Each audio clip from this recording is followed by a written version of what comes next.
자, 세 번째 썰 한번 가보도록 하겠습니다. 댓글 컨텐츠고 영상 제목 경제관이 없는 사람이 있으면 뒤도 돌아보지 말고 멀어져야 합니다.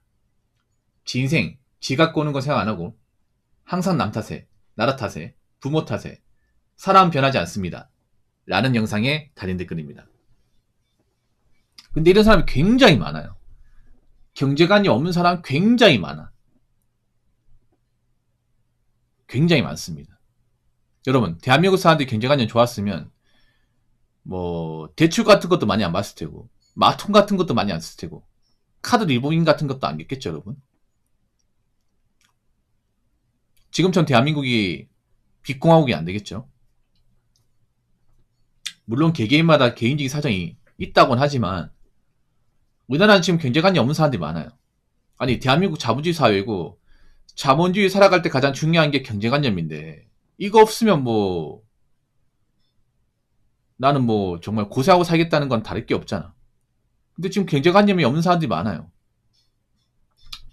경제관이 없다 보니까 당장 필요도 하지 않는 그런 차를 이제 프라이브로 그냥 쉽게 구매한다는 거죠. 돈도 없으면서.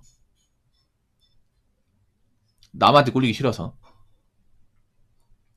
그리고 굳이 내가 지금 여행이 급한 사람이 아닌데 남들 가니까 나도 가야겠다 싶어가지고 가지고 있는 돈도 많잖은데 그 돈 빼가지고 여행 갔다 오고. 그게 경제관념이 있어가지고 갔다 오는 거 아니겠죠? 아니면 내가 지금 모인 돈이 없는데 배달 음식 같은 거 매번 시켜 먹고 인터넷 쇼핑 같은 거 자주 하고 그것도 경제관념인 행동은 아니겠죠? 없으니까 하는 행동이에요, 여러분. 생각해보면 우리 주변에도 이런 경제관념이 부족하다거나 경제관념이 1도 없는 사람들이 굉장히 많이 있습니다, 여러분. 그래서 나이 먹고 돈이 없어요, 여러분. 나이 먹고. 보통 경제관이 없는 사람은 남자도 있겠지만 남자보다 여자가 좀 월등하게 많습니다. 훨 더 많아요. 그래서 여자분 돈을 못 모아, 이게. 나 걱정이 돼, 여자분들. 남자도 걱정이 되는데 남자는 보통 돈을 모아서 코인 같은 데 엉뚱하게 날려. 이제 코인 주식이 아니면 이제 도박 같은 데 엉뚱하게 날리고 여자분들 아예 돈 자체를 좀 못 모으는 사람도 많이 있고. 걱정이 되는 게 이제 돈 없으면 결혼 못 하거든요. 돈 없으면 결혼 못 해. 혼자 살아야 되는데 근데 혼자 살려면 돈 많이 필요하거든. 돈 못 모으면 이제 집도 못 사는 거고 월세로 쭉 살아야 되는데 앞으로 월세나 어떤 기본적인 물가 올라가면 어떡하려고 그러는 건지. 여러분, 경제관념이라는 것은요, 누가 잡아준다고 고칠 수 있는 게 아닙니다. 네. 경제관념이 일종의 부치병이에요, 여러분. 일종의 습관 같은 거기 때문에 이거 나이 먹어서 못 바꿉니다, 여러분. 여러분이 만약에 사귀는 사람이 있어. 사귄 애인이 경제관념이 정말 안 좋아. 내가 이제 여자친구 사귀는데 여자친구 집에 갔어요. 집에 갔더니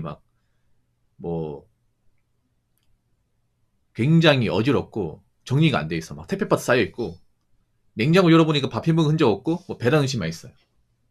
그리고 이제 행거에 보니까 이제 각종 비싼 옷이 이렇게 잔뜩 널려 있고 그리고 이제 명품 가방도 이렇게 진열되어 있고 누가 봐도 사치가 심하고 돈을 많이 쓰는 사람이야. 그리고 이제 탁자에 보니까 그 카드 맹서가 나왔는데 보니까 카드 결제금이 장난 아니야. 얘 돈 많이 버는 애 아닌데. 그리고 오늘 또 배달을 시켜 먹어. 누구 봐도 경제관이 없는 사람이야. 근데 이런 사람을 내가 좀 더 사랑한다고 내가 이 여자를 고쳐먹겠다는 생각으로 어떻게 고치면 고쳐질까요, 여러분? 못 고칩니다, 여러분. 반대로 여자분들, 남자가 경제관념 없다. 남자가 카푸어다. 내가 좀 더 사랑하고 내가 좀 더 이해하면 이 사람 고칠 수 있을까요? 이 사람 만들 수 있어. 못 만듭니다. 못 바꿔요. 그 사람들은 평생 그러고 살아야 돼. 지금 경제관념 없이 사치듭에 빠진 사람도 있거든요. 그 사람들은요, 내구조가 다릅니다. 내구조가 다르기 때문에 못 바꿉니다.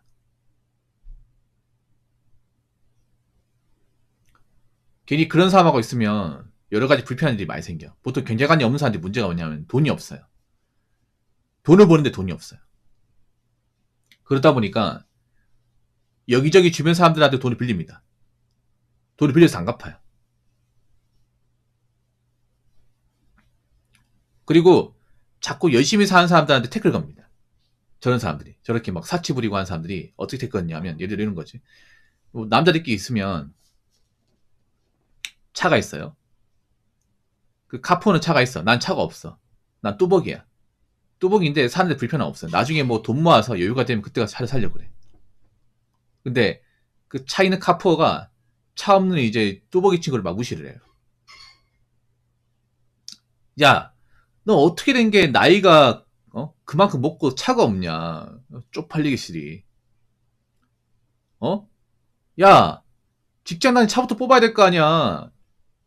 그 카푸어 친구 이렇게 얘기하면 대답을 저는 이렇게 하겠죠. 아니, 뭐 차 좋은 차 많은 거 알겠는데 내가 큰 돈을 버는 것도 아니고 당장 차가 필요한 것도 아니야. 우리 회사 뭐 버스 지하철 충분히 왔다 갔다 할 수 있어.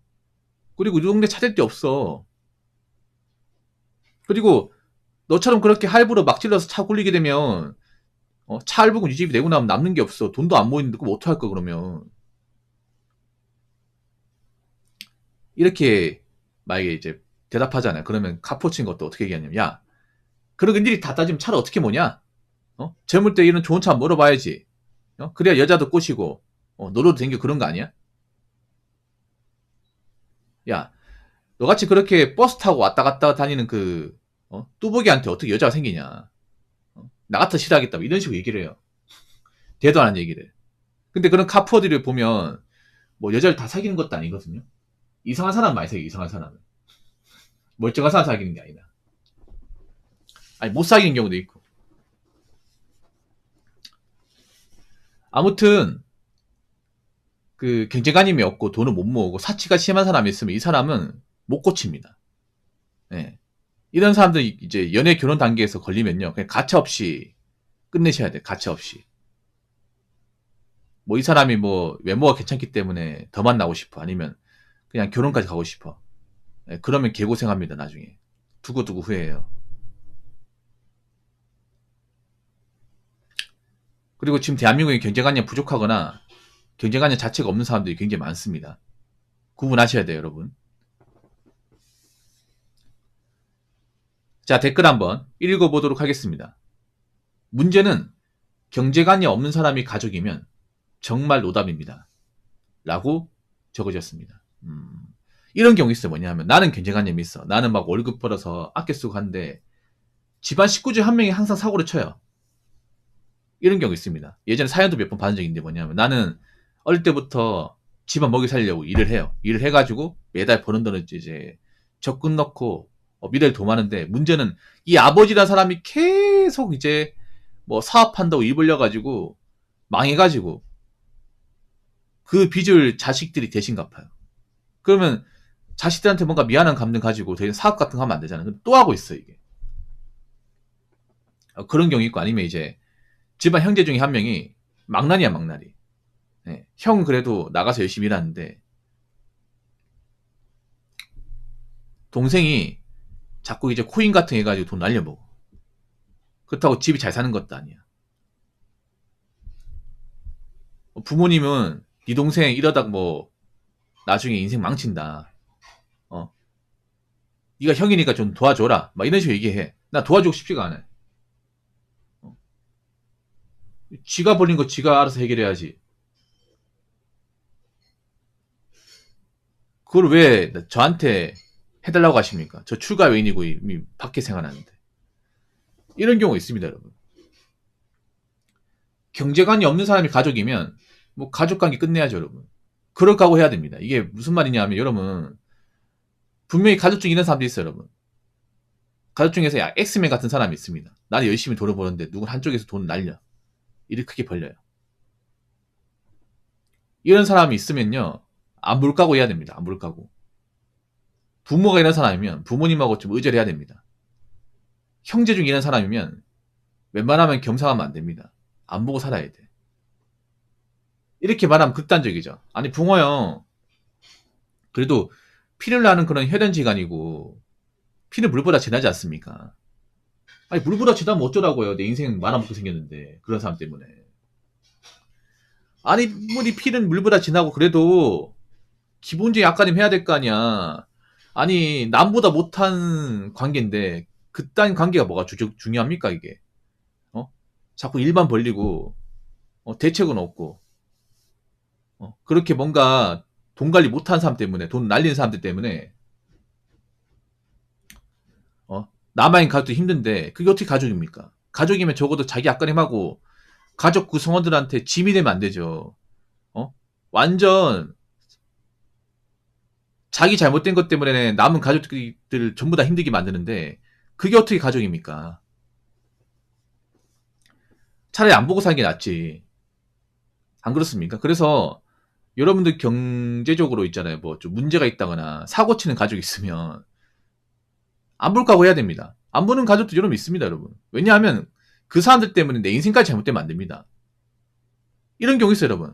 뭐 집안 식구 중에 문제 있는 사람이 있어. 그 사람 어떻게 좀 도와주고 있다가 자기 인생까지 말아먹는 사람도 있습니다. 진짜로.